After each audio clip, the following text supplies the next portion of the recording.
Saya hormati Bapak Ibu yang hadir di ruang virtual ini. Ibu Maria selaku host Prof. Mir Alam. Sering ketemu di IMIM, Prof. Terima kasih banyak, Prof. Mestinya Prof. yang menyampaikan materi ini. Kita nanti banyak berdiskusi dalam kajian-kajian integrasi keilmuan. Juga sejumlah teman-teman yang lain yang sempat hadir dan juga mungkin akan berhadir di ruang virtual atau pengajian di kesempatan sore ini.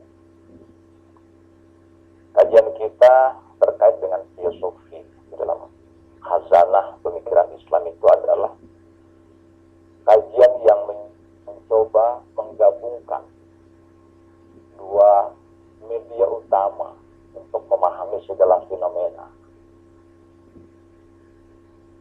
Kajian yang mencoba mengintegrasikan antara kekuatan akal pikiran, filsafat, dengan kekuatan hati, zauq, tasawuf. Yang keduanya ini oleh sebagian orang dipandang sebagai ilmu yang quote-in-quote bisa menyesatkan. Filsafat oleh dunia Arab terutama di Saudi tidak diizinkan. Tasawuf juga begitu.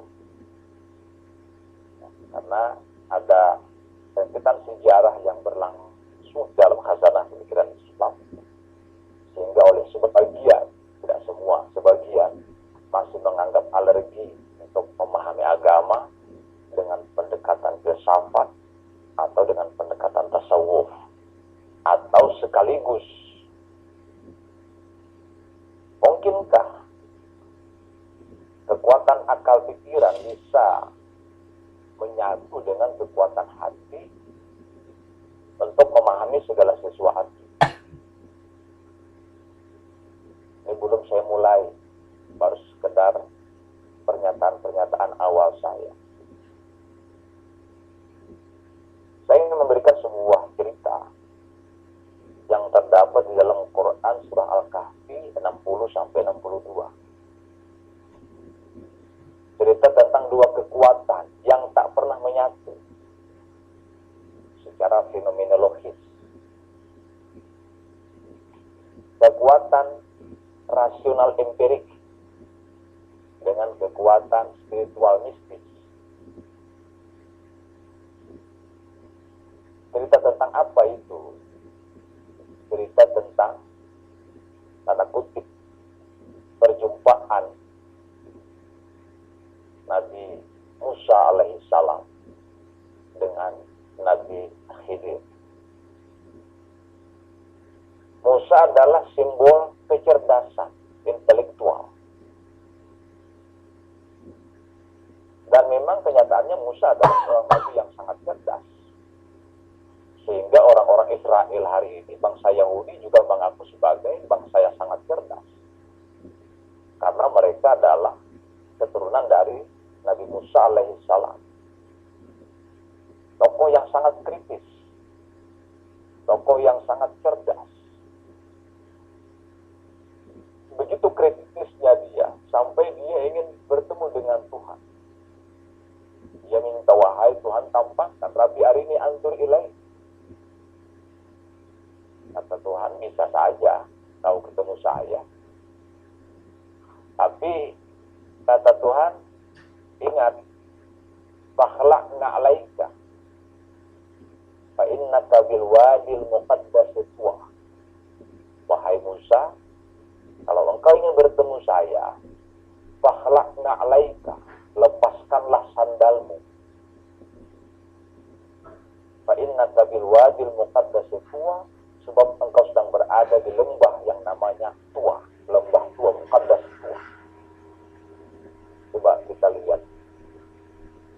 Di dalam ayat itu Allah menyebut istilah na'laik, sandal. Lepaskanlah sandalmu kalau engkau ingin berjumpa di lembah Muqaddasah tua, di lembah Sinai, Turki. Naklun, yang artinya sandal, itu adalah sebuah kebanggaan bagi masyarakat pada masa Musa. Tidak semua masyarakat memiliki sandal dalam berjalan. Sebagaimana hari ini juga dahulu di tahun 90-an kalau nggak salah. 90-an lah. Enggak. Tahun 2000 lah, tahun 2000 lah. Saya di sini di Makassar mulai tahun 2000. Itu yang namanya handphone. Itu adalah satu kebanggaan yang begitu luar biasa. Yang namanya handphone di tahun 2000. Jadi kalau ada punya handphone orang, itu kadang-kadang itu kesombongannya. Karena di satu institusi itu di UI misalnya, tahun 2000 hanya 2 orang yang punya handphone. Ada satu teman saya dan saya sendiri. Kenapa harus punya handphone pada saat itu? Karena terpaksa. Kenapa terpaksa? Karena kata orang, Bapak susah sekali dihubungi. Karena ketika mau bikin ceramah, ada agenda ceramah, dihubungi di rumah, tidak ada orangnya. Akhirnya saya dipaksa beli handphone. Maka cicilan, koperasi. Dulu, ya, harganya yang StarTech, maaf saya sebut harganya 4,7. Saya pikir sudah langsung bunyi, ternyata tidak. Kata petugas penjualnya, belum bunyi Pak. Itu harus beli lagi kartu perdana. Seberapa kartu perdana? 1.200.000. Waktu itu, sekarang kartu perdana kan cuma 5.000 Pak. Dulu 1.200.000, itu mahalnya itu. Nah, jadi pada saat itu tidak semua orang punya handphone. Nah, handphone pada saat itu bisa menjadi simbol kebanggaan. Nah, pada saat itu juga Nabi Musa menggunakan sandal dalam berjalan. Tapi kata Tuhan, lepaskanlah sandal. Sandal itu kebanggaan. Dalam arti di sini adalah lepaskanlah kepintaranmu, wahai Musa, karena engkau akan berjumpa dengan Tuhan. Lepaskanlah atribut yang namanya kecerdasan, intelektualitasmu. Lepaskan dulu sementara waktu.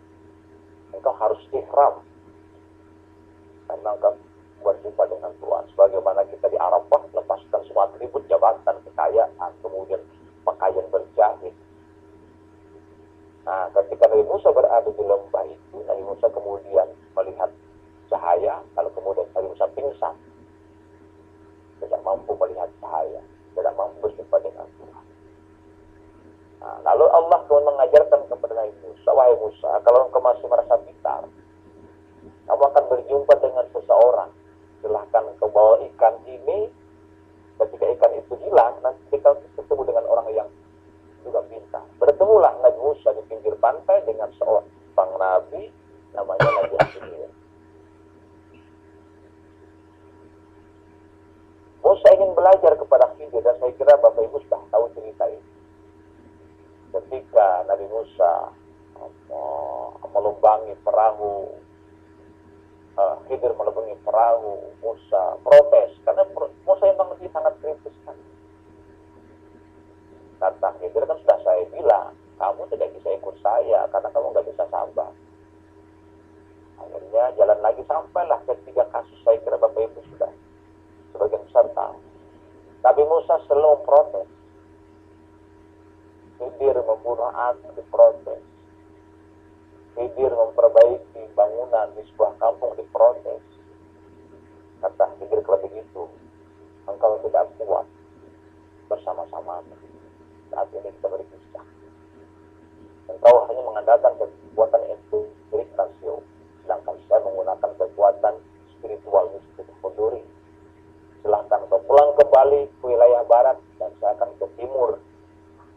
Nah, maka Musa kembali ke barat wilayah Israel dan kemudian menurunkan anak-anaknya, cucunya sampai ke generasi yang hari ini dianut oleh kelompok masyarakat Eropa yang berorientasi kepada epistemologi rasional, empirik. Bahkan Khidir menurut catatan sejarah berjalan ke wilayah timur, masuk ke wilayah Persia, nanti ke India, Cina, hingga sampai ke, ya katakanlah